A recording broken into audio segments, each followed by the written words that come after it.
pessoal está se conectando. Com as perguntas, Jefferson, você pode ficar tranquilo que eu mesmo as faço para vocês, tá? Eu fico de olho no chat, não precisa se preocupar com isso. Já estamos subindo João. bastante o número de participantes, chegando quase a 100, já vamos começar. Vitor está de volta também.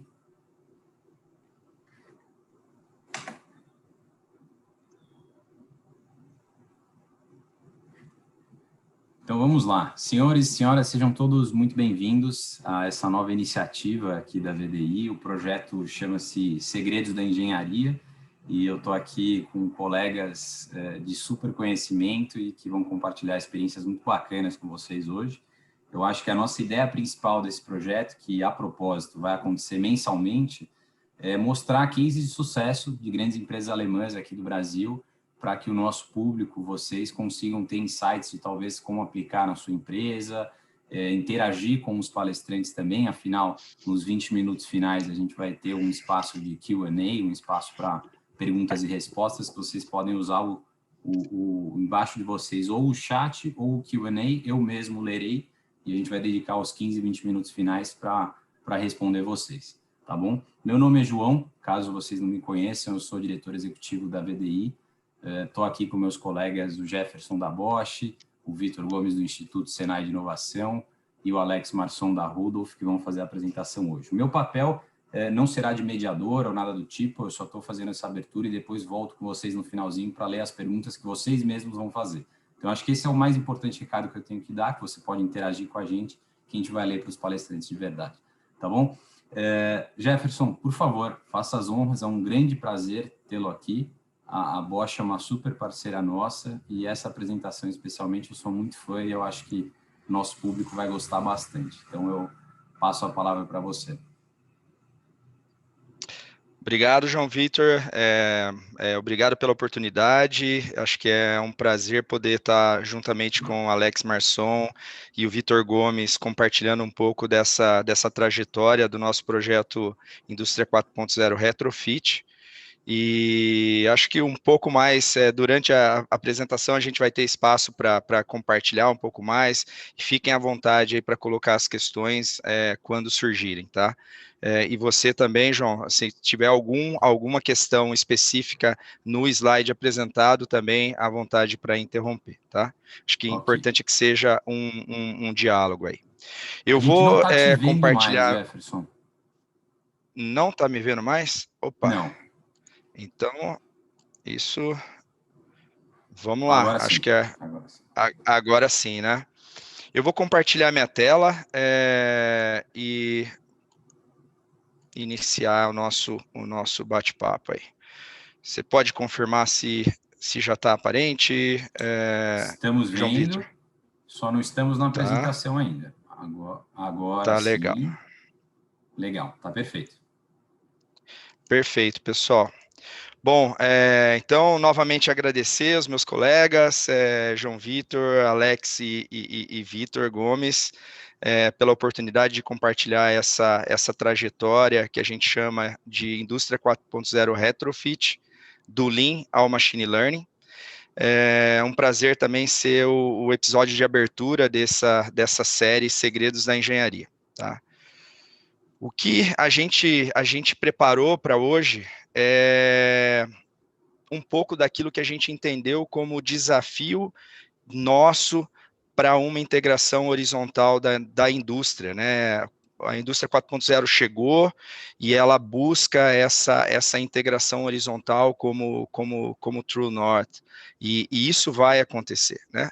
Só que para a gente ter essa integração, essa conexão entre empresas, tornar essas conexões cada vez mais eficazes, a gente precisa, em primeiro lugar, crescer inicialmente dentro dos nossos portões. Então, a gente precisa, antes de iluminar de uma forma horizontal esse mundo, a gente vai precisar de uma luz dentro das nossas plantas. E foi com esse pensamento que nós analisamos o contexto brasileiro, o contexto do setor automotivo brasileiro e como a gente poderia, diante desse contexto, iniciar essa revolução, né?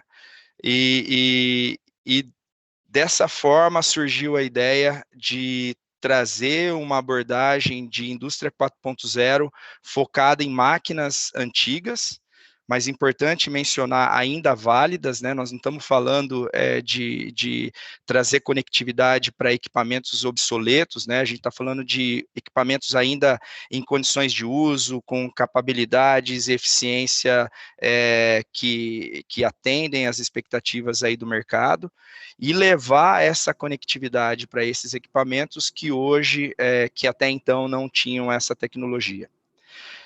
Esse projeto, ele foi um projeto desde o início pensado em ser realizado de forma colaborativa.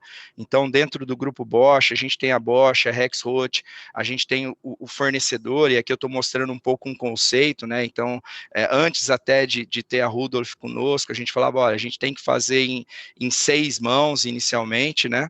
E mais importante desse projeto era alavancar a competitividade. Então, nós não tínhamos a instalação de sensores de software como ponto final do projeto, e sim a melhoria de eficiência, a predição de falha, a otimização de ciclo, melhorar aquilo que realmente interessa para a empresa, né, e para a indústria em geral. Falando, inclusive, de níveis de atendimento, de melhoria, não antes possíveis sem o uso da indústria 4.0.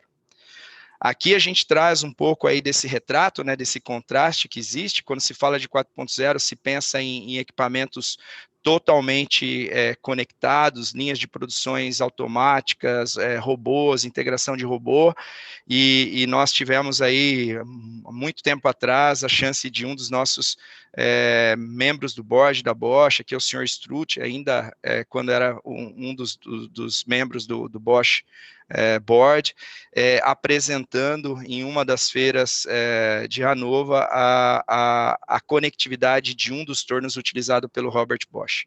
A nossa ideia de trazer esse contraste não foi combinar que nós queríamos pegar qualquer máquina e trazer essa conectividade, mas sim mostrar que era possível conectividade em equipamentos antigos. E daí, neste momento, eu acho que seria importante ouvir um pouco o Alex para entender essa importância de ter uma indústria 4.0 num contexto de retrofit, né? Alex, bem legal, não sei se você já...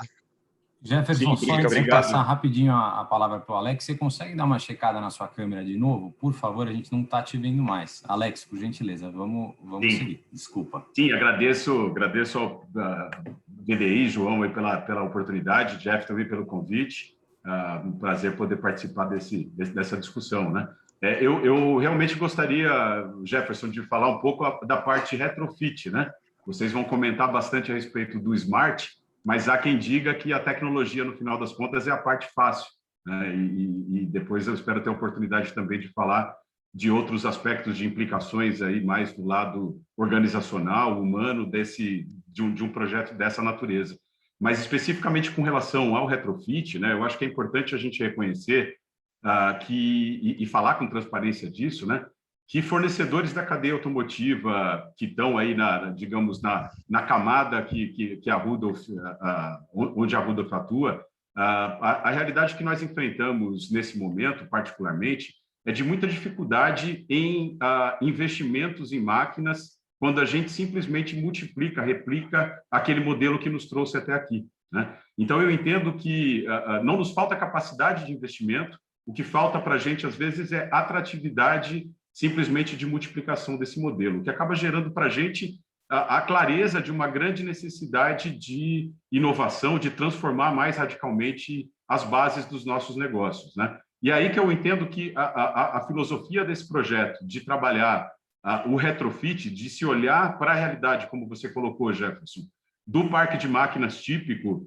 de um fornecedor da Bosch, né, que é o como nós nos apresentamos nesse projeto, ele é realmente dependente de se trabalhar o como essas tecnologias de conectividade, de inteligência artificial, dos vários conceitos de indústria 4.0 podem se aplicar àquele ambiente especificamente. Isso, para a gente, hoje, nós enxergamos muito claramente como sendo realmente o habilitador, pelo menos a estratégia de ponte, digamos, para novos investimentos em novas máquinas, né? Ou seja, eu consegui melhorar a ocupação, eu consegui melhorar a eficiência e essencialmente, a transformação daquele ativo em resultado passa justamente por soluções tecnológicas, que aqui nesse painel, né, acho que é muito importante deixar claro aí esse agradecimento à Bosch, ao Senai, aos próprios instrumentos, como, por exemplo, o Rota 2030, né, que tem habilitado essas soluções. Isso, se a gente pega para uma empresa como a Rudolph, para finalizar essa provocação, essa discussão a respeito também do retrofit, né, quando a gente olha para a nossa história, né, eu acho que é um paralelo bastante interessante da gente entender, né, os nossos fundadores, eles vieram da Alemanha e com a missão, né, em 1953, o seu Otto e a dona Christa vieram da Alemanha e com a missão de fundar em Timbó uma fábrica de relógios, né? E naquela ocasião, eles precisavam começar da fabricação dos modelos de fundição para fundir a carcaça da máquina onde eles usinariam os componentes necessários ali para a fabricação desses relógios, né?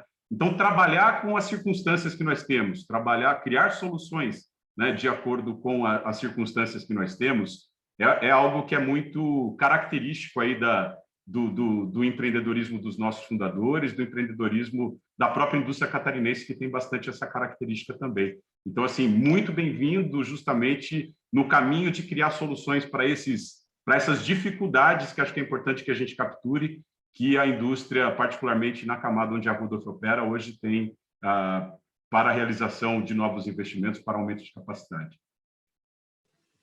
Eu queria complementar... Obrigado, Alex. Jefferson e Alex. Jefferson, me permitir, Jefferson, rapidinho, um complemento. Claro. 2 minutos. O que o Alex falou e o que você falou.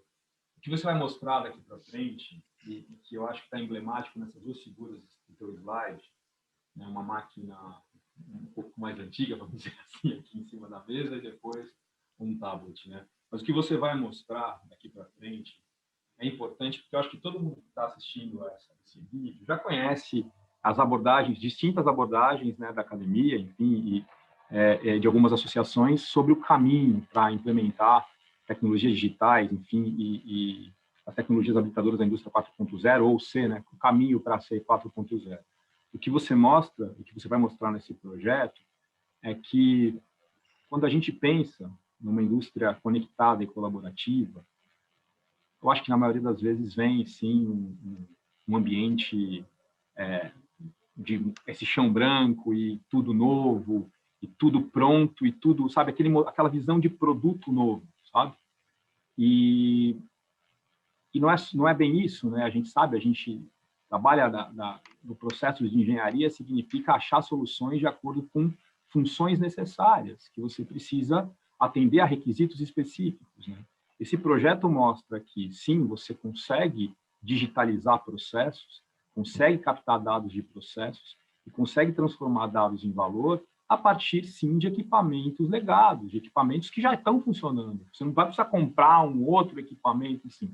Logicamente, você precisa desenvolver tecnologia. Logicamente, você vai trabalhar com novas tecnologias e abordagens digitais, mas não necessariamente você precisa ter coisas do zero, né, novas. Eu acho que é isso que vai mostrar esse projeto teu aí. Então, só queria chamar essa atenção para que o pessoal que está assistindo fortalecesse agora o seu olho, os seus ouvidos, para que você vai falar, porque tem muito a ver com isso, né? Não preciso ter um parque todo novo agora do zero, né, para começar o caminho digital, tá bom? Muito legal, Vitor. Obrigado. Eu acredito que agora a minha câmera também tá ativa, né? Pelo menos a luz aqui está aparecendo. Vocês podem confirmar, João Vitor? Tá aparecendo. Sua câmera está ok, tá legal. áudio está ok, a apresentação ok também. Então, vamos lá. Mudando um pouco para trazer esse projeto em outras palavras, sempre foi importante essa mensagem, mais que aquisitar sinais, né, e sinais vitais dos processos, a gente quer, com esses sinais vitais, alavancar performance. E isso foi a busca incansável de todo o time, e aqui eu já queria também trazer um pouco desse agradecimento. Nós falamos aqui em nome de um time enorme, diverso, que nos últimos slides a gente vai ter a chance de compartilhar um pouco. Então, agradecer aí a busca que esse time teve para, além de aquisitar sinais de qualidade, conseguir aquilo que era o objeto do projeto, que era alavancar performance. Tá? O projeto ele contou com 4 fases, né? Isso aqui, para quem está mais antenado com o index da Acatec, a gente está falando de um nível 4 da Acatec, onde tem a questão preditiva. Na época, a gente ainda utilizava uma outra escala, que ia de 1 a 4, que o 4 era a inteligência cognitiva, e no nosso projeto a gente decidiu implementar uma fase anterior a essa parte de inteligência, de conectividade industrial, que a gente entende que hoje também é muito divulgado como a base, né, a fundação, que é a parte Lean. Então, nós começamos com o que nós chamamos de CEP 0, que foi toda a preparação de uma fundação e entendimento das principais dores de um value stream relevante da Rudolph, né, que foi o fornecedor escolhido para o piloto, e diante dessas dores, dessas oportunidades, desse value stream, foi decidido qual tipo de sensoriamento a gente deveria ter e qual tipo de conectividade desses sensores com o software a gente deveria ter. Então, ele foi realmente totalmente customizado, com o foco nas principais dores e oportunidades do processo, levando sempre como ideia principal a melhoria de performance.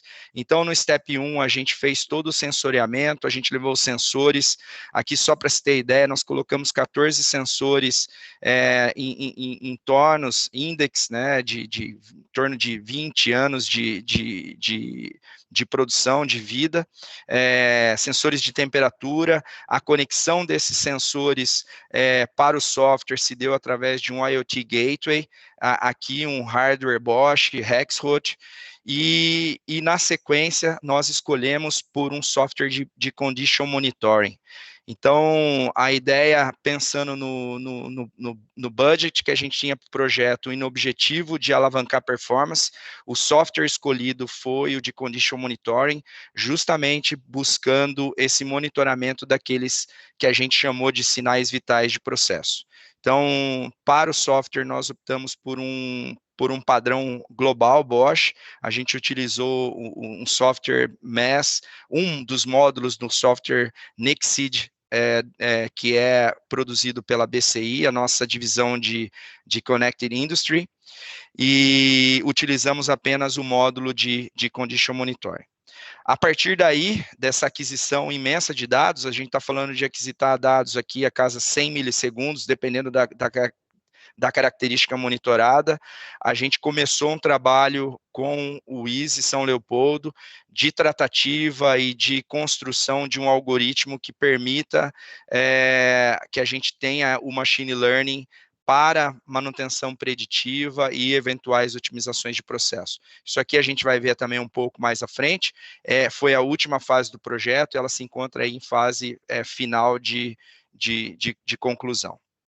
Esses 4 passos, então, eles foram base para o que a gente vai mostrar. Os resultados que vocês vão ver, eles são basicamente dessas 3 fases, né? A fase do Machine Learning ainda, ela já está ativa, porém, ela acabou de ser implementada. Nós implementamos a versão beta do nosso software em março, então a gente deve colher aí novos frutos, além daqueles que eu vou apresentar. Então, no primeiro nível, o que a gente teve foi a aquisição daqueles sinais, daquelas características mencionadas. Aqui um exemplo de um perfil de uma corrente de um dos servos mecanismos desse torno. Vocês podem ver que aqui a gente tem uma figura clara, né, que é de alguma forma repetida algumas vezes, e para esses perfis, a gente criou aí limites de alarme, limites de erro, através daquele software de Condition Monitoring. Esse software com esses limites permitiu que a gente passasse a ter, por exemplo, mensagens, né, e de falha, aqui um exemplo de uma mensagem de 2020, aqui, né, quando a apresentação foi feita. Então, ela falava aqui, olha, eu tenho a temperatura 5 do painel elétrico está fora, verifique, né? E interessante que aqui, como já tinha sido uma ocorrência que a gente já tinha experimentado, a nossa equipe foi conseguindo implementar novos dados, né? Então, além de falar que o sinal estava fora, a gente levava também uma provável causa, né? Então, sinal de temperatura do painel está fora, possível falha ar-condicionado. Então, né, aqueles aparelhos de ar que fazem a refrigeração do painel. Permanecendo a falha, olha que interessante, né? E isso acabava acontecendo na vida real. No mesmo dia, ainda por não terem atendido de prontidão esse alarme, você começa a ter um outro problema, que é a temperatura da fonte também ultrapassada. Então, essa era a dinâmica que a gente começou a imprimir, com a parte, assim que a gente aquisitou dados e definiu corretamente esses sinais de alarme e de erro, e isso permitiu algum nível de otimização e também de predição de falhas, né? Após essa fase do Condition Monitoring, a gente decidiu que o nosso projeto deveria alcançar patamares ainda maiores, né, de inteligência. E as questões colocadas e hoje discutidas com os nossos colegas do ISE São Leopoldo, uma unidade Embrapi também, acho que é importante agradecer o papel da Embrapi, viabilizando essa conexão entre as empresas, o privado e a academia. A gente tratou basicamente essas três questões. Eu consigo detectar problemas na máquina e ter um aviso prévio para manutenção preditiva. Eu consigo desafiar esse processo a um nível nunca antes possível, sem essa quantidade de dados que a gente está tendo, até o ponto de chegar a identificar problemas no próprio ferramental ou no produto e ter também early warning para esse tipo de atividade. Então, até essa fase de aquisição e do Condition Monitoring que eu mostrei anteriormente, a gente seguiu nessa configuração Rex, Roth, Bosch, Rudolph, e para a fase de Machine Learning, a gente buscou no mercado brasileiro quem tinha o melhor a oferecer. E aí, através de um projeto Embrapi Rota 2030, nós conseguimos ter o contato com o ISE São Leopoldo, e o Vitor vai poder comentar um pouco mais aí o que a gente tem hoje de Machine Learning e até onde a gente pode chegar. Só faço aqui, Vitor, um parênteses, né? Quando a gente iniciou o projeto, a gente falava de Machine Learning Running até março de 21. E o próximo slide mostra Machine Learning Running since March de 2021. Então, meu agradecimento aí a você e toda a equipe que fizeram com que isso se tornasse realidade. Obrigado. Se você quiser comentar um pouco esse slide, acho que ele traz um pouco do que está por trás de tudo aí, né? Eu acho que a gente vai depois ter os 20 minutos de perguntas, né? Eu não quero também me estender muito, mas eu só vou pegar alguns pontos importantes que você falou. Primeiro, falar da escolha, né?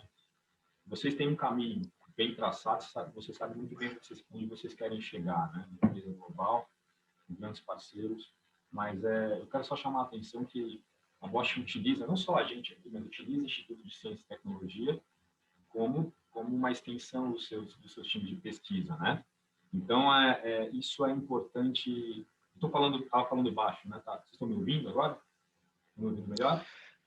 Estava muito baixo? Tá dando para ouvir. Tá dando para ouvir, tá bem. Tá bom, que o João escreveu aqui para mim. Então, isso é importante, que vocês conseguem perceber que há oportunidades no Brasil de trabalhar com ciência e tecnologia aqui, trabalhar com tecnologias digitais, com IA, por exemplo, né? Então, vocês partiram já de um caminho, sabendo onde querem chegar, e aí utilizaram recursos, fomentos específicos para trabalhar, para atender tanto tecnologias digitais, quanto para atuar no meio que vocês atuam, que é um meio também ligado à indústria automotiva. Então, fica aí um exemplo para quem está vendo que a Bosch traz para o projeto dela um instituto de pesquisa que é do Senai, é o Instituto Senai de Inovação em Soluções Integradas em Metal Mecânica, a gente fica em São Leopoldo. Só que esse instituto ele é uma unidade Embrapi, então ele consegue utilizar fomentos da Embrapi, onde divide o risco. Então, esse projeto poderia desenvolver tecnologia, então ele tem risco, né, Jefferson?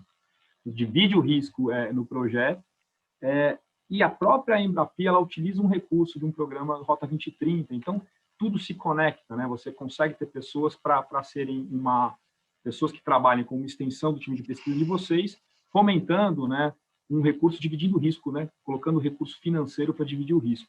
Eu precisava dizer isso porque eu acho que a outra empresa que está assistindo aí, não estou falando para vocês fazerem projetos conosco, mas para seguir esse modelo que a Bosch tem feito, que é um modelo muito interessante para fazer pesquisa no Brasil, você conseguir subir a régua, né, da pesquisa. Você tem um recurso, você consegue trazer mais recurso para o projeto. Acho que esse é o pensamento que tem que ficar feito. Sobre esse projeto, agora voltando para o tema dele, sim, é um projeto que a gente utiliza machine learning para tratar, né, dados, o comportamento, né, de features, né, as equações que representam cada grandeza que eu quero medir. Você falou temperatura, poderia ser, por exemplo, vibração, enfim, em máquina. E a partir daí, a gente utiliza uma coisa chamada uma rede autoencoder, né, onde a gente consegue saber qual é o dado de entrada e comparar com um dado ideal, basicamente. Essa diferença de dado de entrada e dado ideal é que consegue me dizer e dar os avisos, né, de o que eu preciso trabalhar para predizer, o que eu consigo predizer dentro desse cenário, né, de operação de uma máquina, conhecendo essa máquina, basicamente. Uma coisa que eu acho que é interessante dizer também nesse projeto é a arquitetura escolhida. Quando você vai trabalhar com um projeto com uma massa de dados, você tem que olhar para onde você vai processar esses dados e onde você vai armazenar esse dado. Um grande diferencial desse projeto é que a gente olha para uma importância de se ler muito rápido o dado, ler mais rápido que se grava o dado, porque a gente trabalha com dados não estruturados e a gente consegue, então, a partir de um algoritmo específico, coletar apenas os dados que nos interessam para tratá-los. E a parte de armazenar os dados e tratá-los também foi uma escolha muito importante nossa, entre Bosch, enfim, e Instituto de Inovação, porque a gente não trabalha nem na camada edge, na camada de borda, a gente também não trabalha tanto na camada nuvem. Por que a gente não trabalha tanto na camada nuvem? Porque a gente desenvolveu uma estrutura para o cliente dos dados, assim, para quem fosse utilizar os dados. Então, nesse momento, você faz uma pergunta: quem vai usar o dado está no Brasil, ou está nessa planta específica, ou está fora? Se estiver fora, a gente tem que escolher realmente trabalhar numa nuvem, por exemplo.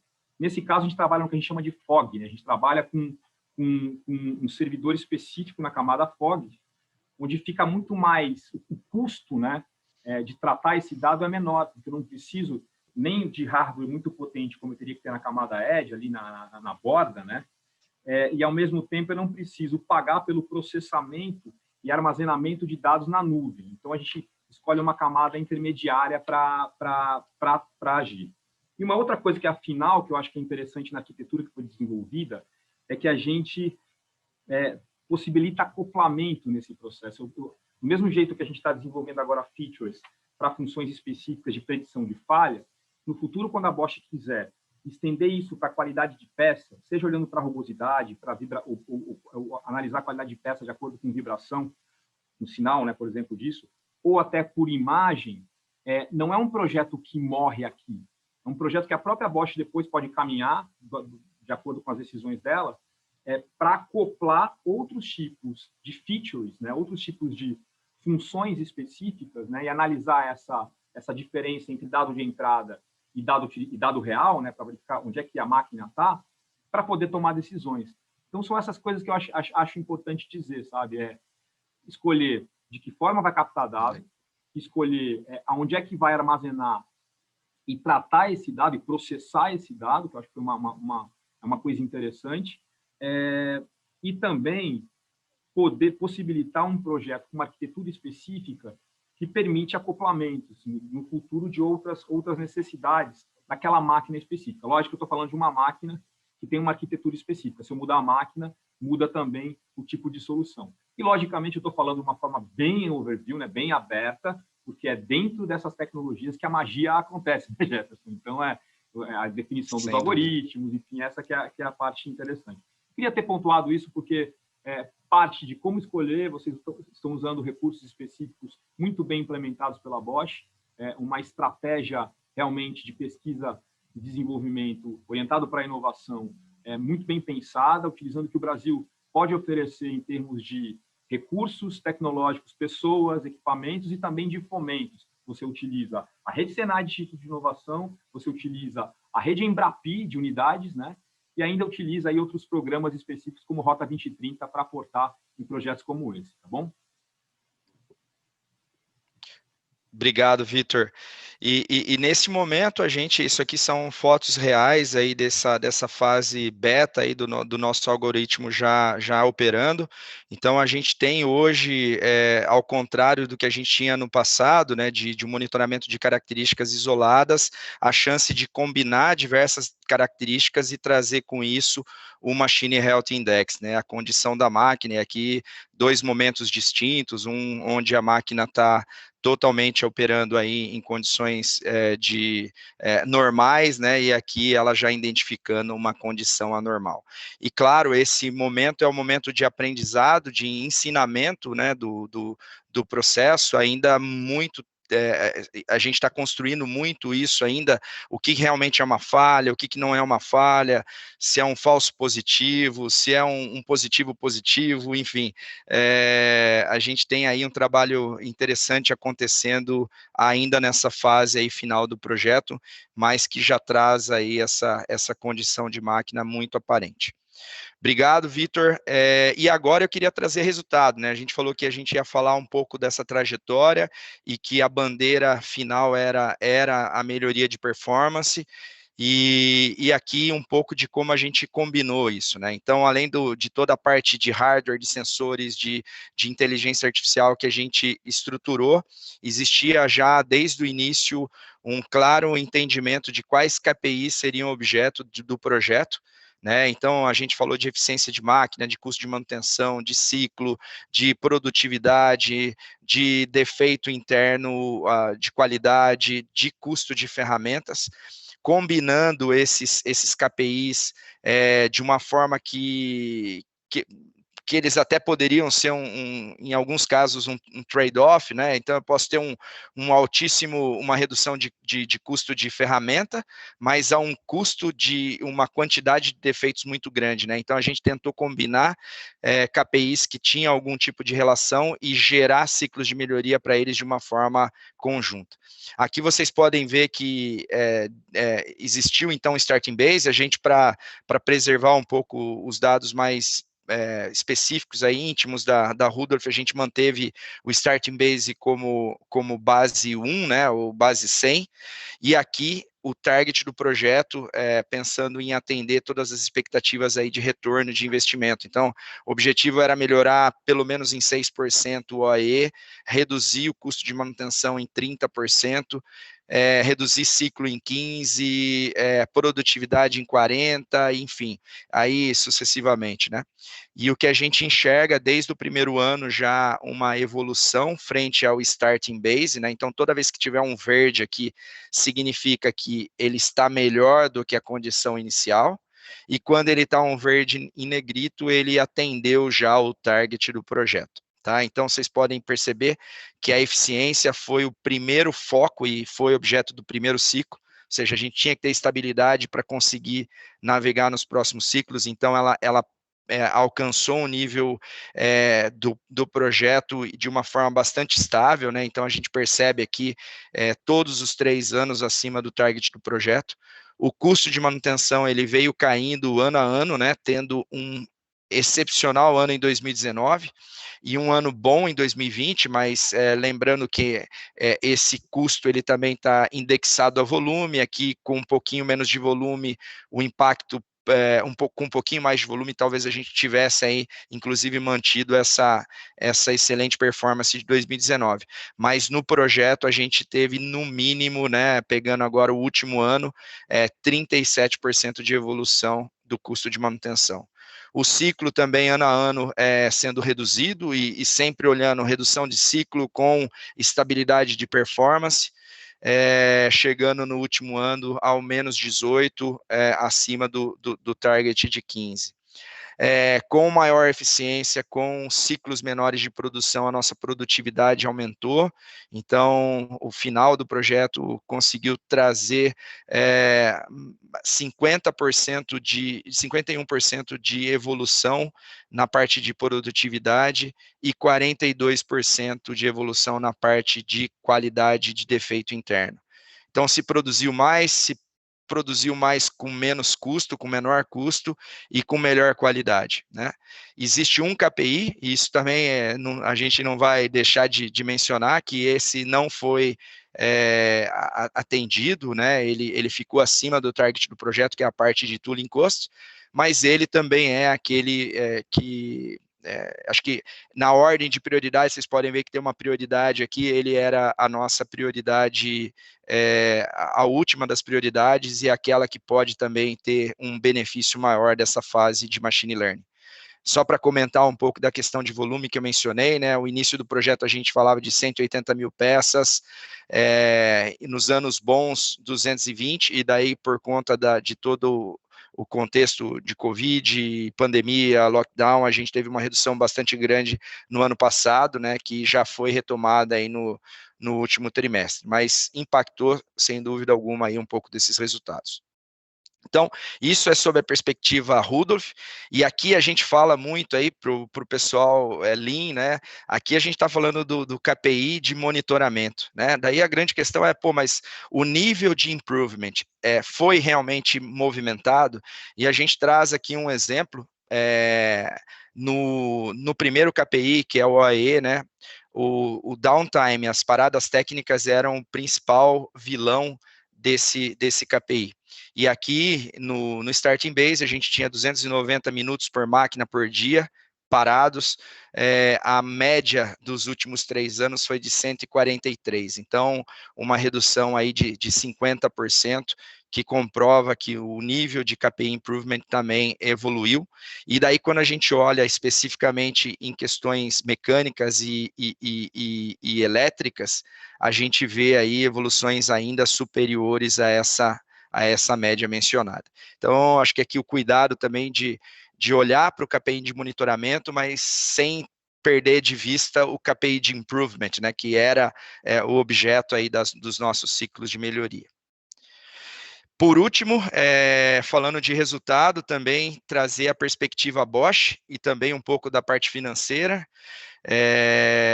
Acho que para a Bosch acho que o resultado aqui, a gente tem qualidade e entrega. Então, a Rudolph finaliza o projeto com 0 defeito e 100% de entrega, e quando a gente olha, finaliza, na verdade, ela demonstrou essa estabilidade praticamente em todo o período do projeto, os 3 anos, a gente teve apenas um incidente, que representa aí 347 incidentes por bilhão, né? Então, é um número realmente muito positivo. A gente esperava que fosse 0, mas teve aqui uma ocorrência, mas que sem dúvida alguma ainda coloca a performance sob a ótica de cliente num nível excepcional, né?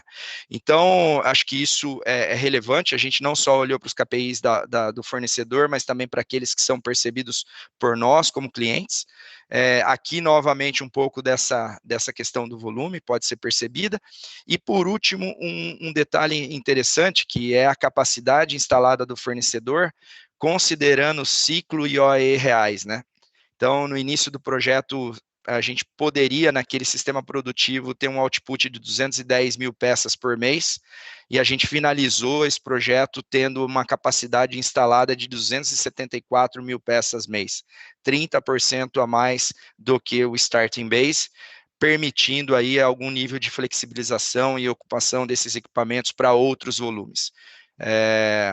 Da parte financeira, o investimento desse projeto foi um investimento reduzido, porque o objetivo era que ele comprovasse uma ideia e uma estratégia viável para uma pequena e média empresa, e o investimento foi de R$150 mil para ter um piloto em um fluxo de valor específico, e nós estamos falando aqui de todos os sensores de software e de gateway, tá?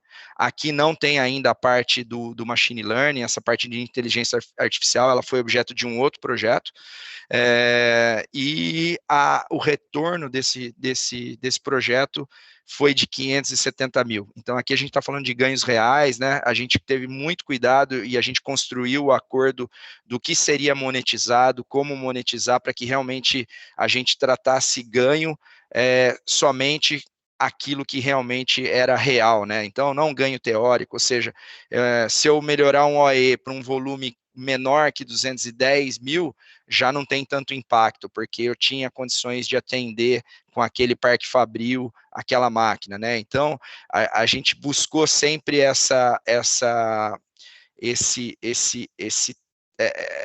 esse cuidado de trazer aqui realmente ganhos reais. Esse ganho poderia chegar até 750 mil, fatalmente seria algo em torno de 750 mil, se a gente não tivesse essa redução de volume em 2020, visto que a performance e os KPI estavam no melhor estágio dos últimos 3 anos, mas por conta do volume ele foi um pouco inferior, mas mesmo inferior, de uma forma bastante resumida também, um ROI de 3,8, tá? E no sentido de colaboração, desde o início a gente acordou que os participantes desse projeto teriam aí um compartilhamento desses ganhos construídos em conjunto.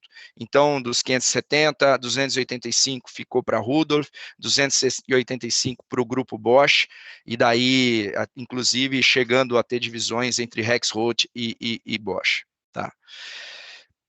E agora, além de número, né, a gente queria trazer um pouco do retrato, né, aonde a gente está instalado, né, aqui é um projeto que tem Bosch e Rexroth em São Paulo, que tem a Rudolf em Santa Catarina, que tem o Instituto Senai no Rio Grande do Sul, e um pouco desses rostos aí que fizeram isso se tornar realidade, né. A gente brincou que nós definimos aqui uma meta, né, que tinha que ter 30 anos. Poderia ser ou 30 anos de idade ou 30 anos de experiência na última função. Então, aqui a gente retrata um pouco desse mix e da diversidade que a gente teve dentro do time, e também convido o Alex para comentar um pouco esse slide e o último slide, que daí mostra um pouco mais em escala todos que fizeram parte aí desse projeto. Legal, Jeff, obrigado. Eu definitivamente estou no segundo grupo ali, né? Mas eu acompanhei um pouquinho aqui as perguntas que estão sendo feitas, né? E estão bastante focadas no aspecto tecnológico, né? Eu acho que a gente precisa salvar tempo aí para conseguir entrar nisso. Eu acho que é fundamental que a gente pare para pensar um pouco nas questões também relacionadas a esses aspectos do que tornou isso possível, né? Eu entendo assim muitos dizem que confiança é a moeda da nova economia, né? E acho que isso tem, talvez, nesse episódio, aqui nesse nosso projeto, claramente um papel bastante importante. Nós temos um histórico de relacionamento, de colaboração, particularmente aí com a Bosch, que realmente é um fator habilitador para isso. Acho que nós falamos aqui, por exemplo, a forma como você tratou o compartilhamento de resultados, né, Jeff? É algo que foi tudo sempre muito leve ao longo desse projeto, foi tudo, tanto pela competência que nós tivemos para construir as bases do projeto, mas também, principalmente, pelas relações de colaboração e de confiança que sempre foram muito presentes nisso, né? Nesse sentido, eu acho que é importante... Tem uma frase que eu ouvi, o cara que é o Mark Benioff, né, o fundador da Salesforce, E ele diz o seguinte, né?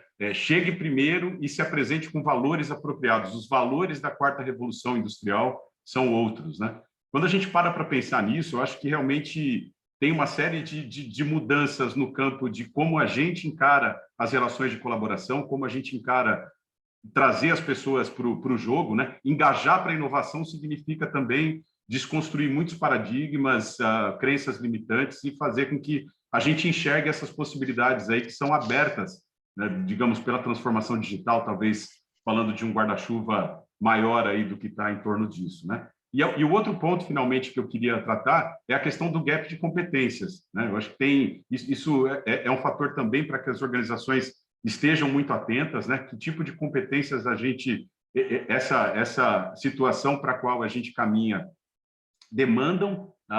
Tem um estudo da Deloitte que eu citei nesse contexto, 80% das empresas, uma pesquisa de 2019 da Deloitte, 80% das empresas acreditam que não é ônus das próprias empresas a gente desenvolver essas competências, que isso caberia às instituições de ensino, às próprias pessoas, aos governos, né? E nesse sentido, eu acho que um fator muito importante que a gente pega muito essa responsabilidade para a gente já nasce no nosso próprio propósito. O propósito da Rudolph, a razão pela qual a gente existe, é para inspirar e desenvolver pessoas para a excelência. Então, nós enxergamos nisso também uma grande oportunidade de realmente alavancar esse potencial transformador desse nosso propósito, né? Então, com isso aí, observando todas essas caras aí que estão nesse slide e tantas outras pessoas que participaram desse projeto, eu queria deixar mais uma vez aí também o agradecimento a cada uma das pessoas aí do nosso time e dos times envolvidos aí que tornaram esses resultados possíveis. Muito legal, Alex. E daí essa última foto acho que mostra muito mais, né? Talvez todos que fizeram parte disso, de todos os turnos de trabalho, dos operadores, aos manutentores, ao pessoal de TI, aos boards de nossas empresas, acho que muito relevante destacar isso, né? O compromisso que a gente teve com todo o top management, tanto do lado Bosch quanto do lado Rudolph, Rexroth, e o engajamento que nós tivemos nesse time que virou um único time, né? Então, a gente fez questão aí de celebrar cada um dos passos, de vibrar com cada momento, e eu acho que é uma mensagem importante como final, né? Porque no final ainda seremos nós no centro de tudo isso, né? Acho que sensores, softwares, serviços, inteligência artificial, mas atrás de tudo ou no centro de tudo isso estarão as pessoas. Agradecer então a todos e imagino que agora a gente ainda tem algum tempo para as perguntas e também para um bate-papo aí com o pessoal presente. Muito obrigado, pessoal. Obrigado, Jefferson. Obrigado, Alex, Vitor. Eu acho que a gente cumpriu bastante com o nosso propósito de passar informação para os nossos associados e agora a gente entra nesses 12 minutos finais para responder algumas perguntinhas e eu vou lê-las agora, tá? A primeira delas, quem faz é o Nestor Ayala.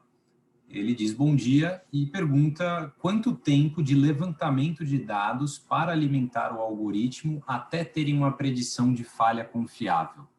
Qual que foi esse tempo? Posso responder essa, ou Jefferson? Vocês que mandam. Com certeza, Vitor, por favor.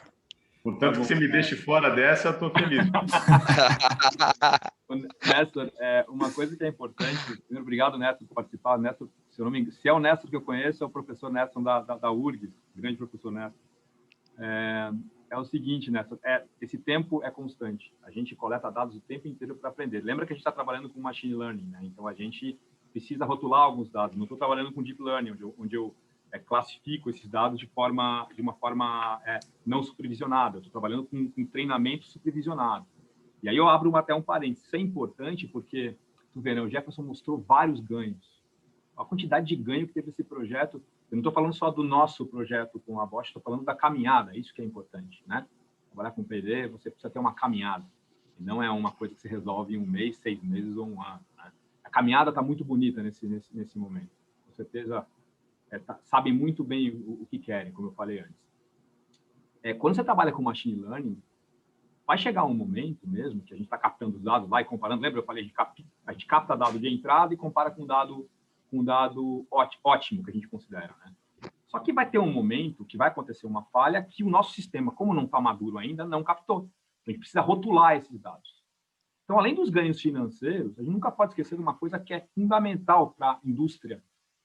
É o ganho, né, Alex? A gente você conversou sobre isso outros dias, né? É o ganho de conhecimento da equipe. Porque quem tem que treinar, né, Jefferson, a rede, é a equipe também. Aquela equipe que o Jefferson mostrou, a equipe Rudolph, a equipe Bosch, enfim. E você tem, ao longo dos dados, trabalhar com tecnologias digitais, o aprendizado, né, da equipe. Então, isso é muito importante. É outro ganho que não se vê ali, né, Jefferson? Mas que é importante dizer, quando você trabalha com predição, para manutenção preditiva, usando machine learning, você está sempre aprendendo. E sim, Nestor, os dados são coletados o tempo inteiro.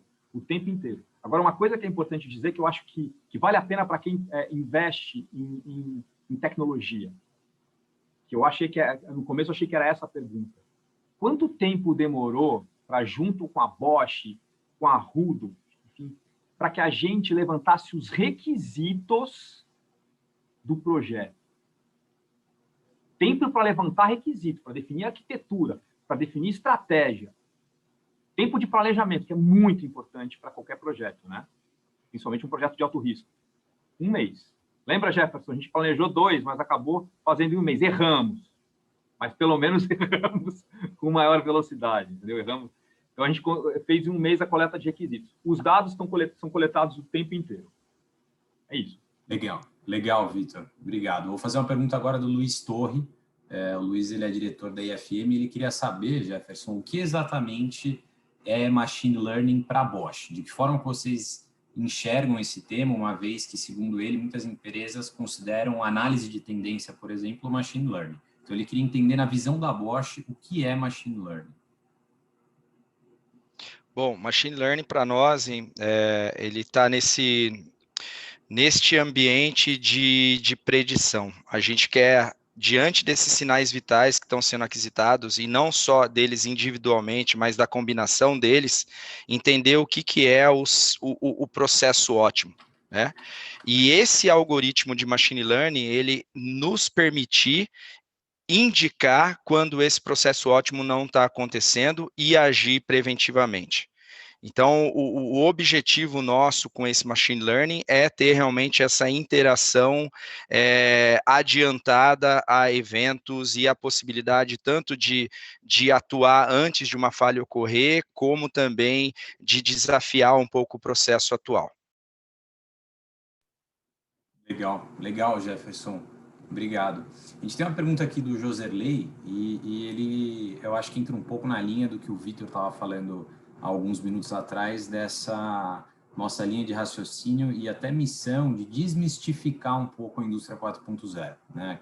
Aquela história do chão de fábrica limpo e branquinho, uma fábrica toda automatizada, é talvez uma utopia, né? Ou pelo menos não tangível a curto prazo. E o Joserley pergunta, máquinas onde a operação é muito manual, é possível aplicar essa metodologia? Jefferson, eu vou falar um pouquinho e depois o Jefferson completa, o Alex também, tá? Tudo começa, o Jefferson trouxe lá no segundo slide dele, tudo começa no mapeamento de fluxo de valor, né, Jefferson? Onde você verifica ali onde é que eu preciso realmente, onde é que tem mais valor no processo e eu preciso deixar esse processo ou mais rápido ou mais inteligente. Às vezes, se ele fica mais inteligente, ele fica mais rápido. Nem sempre é assim, mas enfim. Se valer a pena que essa operação manual seja realmente, os dados sejam digitalizados, a gente precisa coletar mais dados, quem vai decidir isso vai depender sempre do teu processo, da tua empresa, do que você produz, né? Desculpa dar uma resposta tão aberta assim, mas há momentos que vai valer a pena, outros momentos talvez não. Jefferson, eu deixo com você porque tem aplicações... Mas acho... Eu acho que a resposta é bem direta mesmo, assim, é possível em células de fabricação, onde o trabalho manual também é um pouco mais intenso, existir esse tipo de monitoramento, né? Talvez a arquitetura do projeto seria outra, né? Nesse caso, a gente foi para sinais vitais de um processo de fabricação. Quando eu vou para uma célula de fabricação, talvez eu vá buscar os movimentos, a ergonomia, né? A questão do ritmo que essa célula está produzindo. Então, são focos distintos, mas, sem dúvida alguma, a tecnologia é aplicável. E tem que ter atenção com a confiabilidade dos dados coletados, né? Isso para nós é muito importante, né? A gente aprendeu muito isso.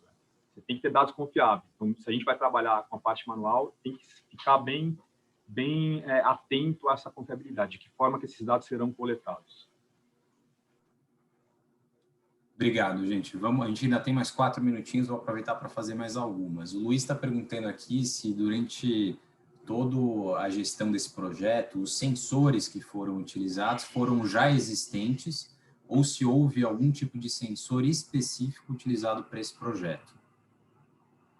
Nós buscamos sensores, nós primeiro definimos as características, e daí para aquelas características encontramos sensores de mercados já disponíveis, itens já existentes. Não foi desenvolvido nenhum sensor específico para essa aplicação. Não invasivos, né, Jefferson? A gente não mexeu em arquitetura, isso foi importante a gente considerar. Bem importante esse complemento. A gente agregou novos sensores de mercado para medir aquelas características escolhidas. E, claro, respeitando o range de cada uma delas, né? Mas não foi necessário uma pesquisa ou um desenvolvimento específico para isso. Não, e lembrando, né, lá na definição de requisitos, quando a gente tem lá todos os especialistas, os caras que conhecem bem o processo, conhecem as máquinas, muito importante, né, ter toda a participação desse time que o Jefferson mostrou, porque é ali que a gente define o que tem que ser medido, é ali que a gente olha, né, qual é a arquitetura. Se não tiver o pessoal que conhece do processo, nada disso adianta, né, Jefferson? Eu acho que aí você trouxe uma ponte importante aqui. Como que a gente definiu os sensores, né? A gente tinha lá um engenheiro de software, um de hardware, um gerente sênior de manutenção, um manutentor, então, sabe um processista, então a gente colocou gente com diferentes histórias, com experiências diferentes para discutir e com isso encontrar aí o que monitorar e depois o como monitorar. Legal, legal. A gente tem uma pergunta aqui, acho que essa é bem simples, mas o Luiz está perguntando, ele comenta que ele não entendeu a FOG na prática. Vocês poderiam voltar um pouquinho nessa parte, explicar mais ou menos como funciona? Primeiro eu vou responder a questão eu vi uma pergunta sobre se a gente usou o Apache, né? Então, a gente não usou Apache, a gente usou o MongoDB, a gente usou MariaDB para os dados relacionais, tá bom? E tudo isso rodando num servidor Ubuntu, tá bom? Então, posso falar tranquilamente aí, que não foi usado Apache, tá bom? MongoDB e MariaDB para dados relacionais. E sobre a FOG, essa FOG vai estar completa quando o projeto tiver um pouco maior. O que eu estou querendo dizer é o seguinte, a gente roda os dados num servidor específico, né, na camada de serviços, né? São servidores rodando em camada de serviços. Não estou rodando algo em nuvem, como a gente está fazendo. Esses dados que a gente está processando agora estão sendo grande parte deles rodados alguns em nuvem e outros aqui na borda, como o nosso próprio computador. A gente usa servidores físicos, né, para rodar os dados. Basicamente é isso. Legal. Então, acho que a gente vai tentar... Não sei se minha tela está compartilhando. Tá. Tá no PowerPoint certinho? Tá certinho, João. Então tá bom. Vou aproveitar os segundos finais para a gente seguir uma pontualidade germânica aqui e agradecê-los pela participação, né? A gente está muito feliz do kickoff desse projeto ter sido com todos vocês. e eu acho que o nosso objetivo foi atingido. A gente teve quase 200 pessoas na transmissão, tivemos uma interação bem legal. A nossa linha foi sempre tentar seguir uma coisa prática para que os assistentes pudessem ter algum tipo de insight para aplicar na empresa deles. Então, as perguntas que a gente não conseguiu responder, eu peço desculpas, mas como o Jefferson e o Alex e o Vitor se colocaram à disposição e colocaram o e-mail deles ali no slide, eles certamente depois, quando tiverem um tempinho, podem responder para vocês, tá? Da nossa parte, eu queria agradecê-los. Alex, Jefferson, Vitor, foi muito bom. Espero que a gente consiga tê-los em alguma nova oportunidade bem em breve. Essa iniciativa da VDI a gente vai fazer absolutamente todos os meses até o final do ano, com grandes outras empresas alemãs e que, inclusive, vocês estão convidados para participar, dessa vez como assistentes, né?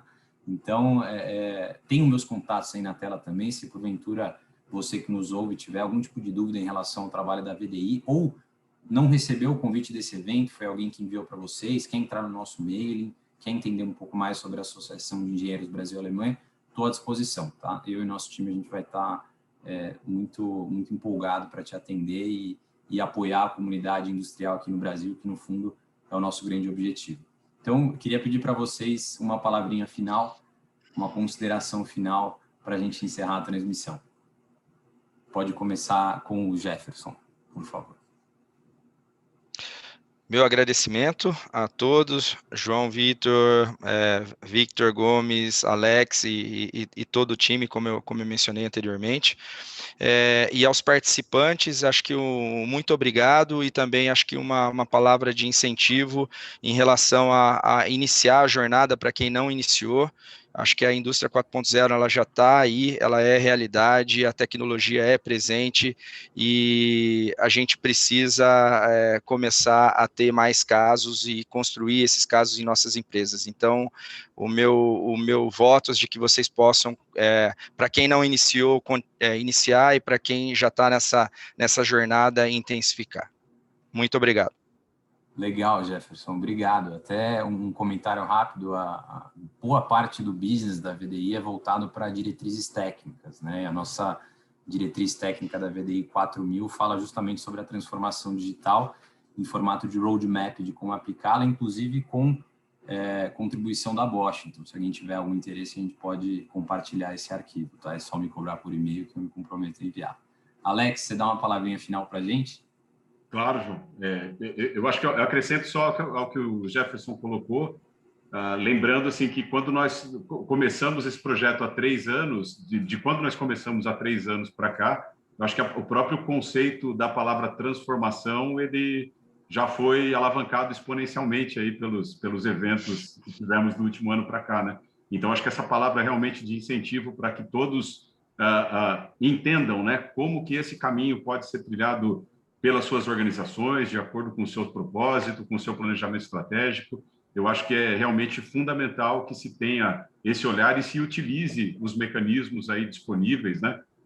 Como o Vitor estava colocando, através das parcerias com os ICTs, da utilização dos mecanismos de fomento que nós temos, para participarem aí realmente dessa transformação que é fundamental para a perenidade das nossas empresas.